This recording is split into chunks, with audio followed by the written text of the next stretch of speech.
I'm Jason Ahern, founder of ACO. For those that have been watching the last few episodes, what we've been focused on have been the 7 traits that we believe to be those of a great salesman. 2-second recap. Harvard Business Review back in '07 stated that both ego as well as empathy were the 2 traits that they found to be in successful or great salespeople. We've expanded those a little bit and we've had 7. Earlier last week, we went through what were 1 and 2, Olympic-minded and then the eternal student. Today what we're going to do is we're going to focus on being relationship-focused as well as being a leader.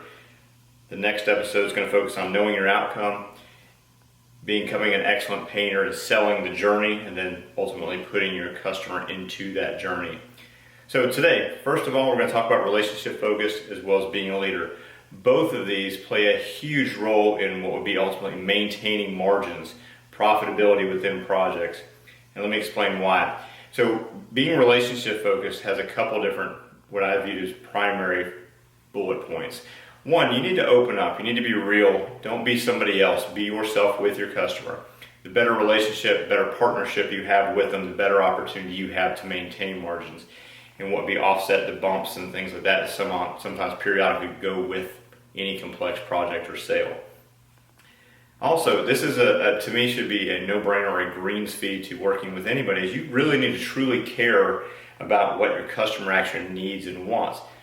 Don't focus on solely your needs. Obviously, if you focus on what the customer needs and wants, you're going to get paid, you're going to get taken care of. It's going to benefit you in so many ways, just that immediate sale, but also through repeat business as well as referrals.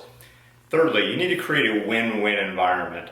This kind of ties back to that truly care about your customer's needs.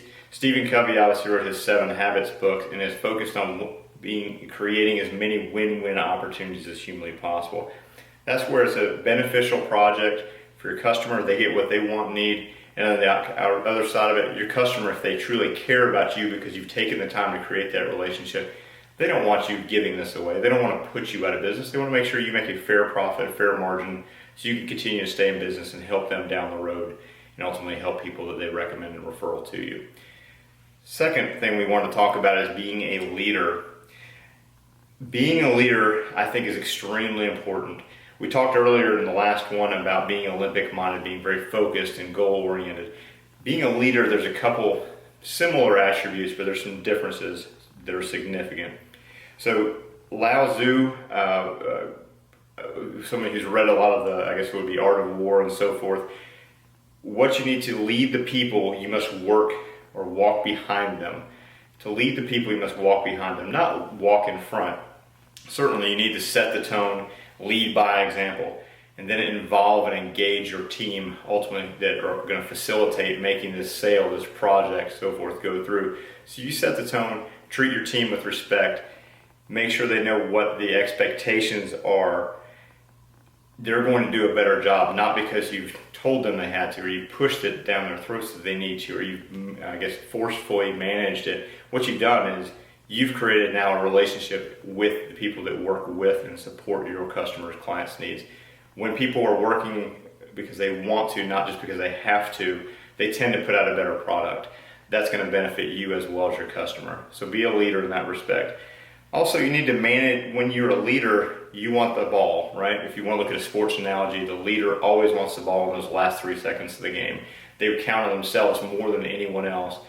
So when there's hurdles, when there's issues within a project, you want to be the first person to relay that to the customer. You want to be open, honest, and explain how this is what the situation we found, this is how we're going to fix it.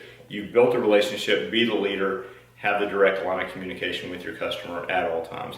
You always want to have that ball. You've always got to fight for what you want. Sometimes if you're in a small company, large corporation, you've got to sometimes be that squeaky wheel and be the client advocate. As much as you want to support the company you work for because they're supporting you ultimately, you also need to equally work hard to support what your customer and client's needs are too. So sometimes you have to squeak a little bit for your customer, not just for the company you work for. So remember, you're a client advocate, you're a customer service agent, you're not a salesperson. Never give up on your goals. This one kind of falls onto, obviously this falls under just being a very goal-oriented person, which is very much a requirement to become a successful salesperson. Never give up on your goals. Just yesterday, Tiger Woods, for example, having not won a major competition since 2008 when it was the U.S. Open, all of a sudden wins another major. He's gone through marital issues. He's had to overcome 4 back surgeries, multiple knee surgeries, and a variety of other things. Also to mention, he's an old guy like me too. So to overcome all that and come back and be on the very top of his game, he had to be extremely focused to know exactly what he wanted and not let any of these obstacles, whether self-induced or not in some cases, offset what his target, what his goal was. So keep a lot of these things in mind. Be relationship focused, do the right things, be the leader you're capable of being, and you're going to see that your margins are going to go up, your referrals are going to go up. You're obviously just going to have a much easier time of doing any of your project sales and so forth because you're being real with your customer and also with your team and directing them the way that's going to best serve you and your customer. Thanks for watching. If you like what you see, please like, comment, and subscribe. The next one focused on what be knowing your outcome, selling your journey, and then including ultimately your customer in that journey beyond just a few days. Take care. Thank you for watching.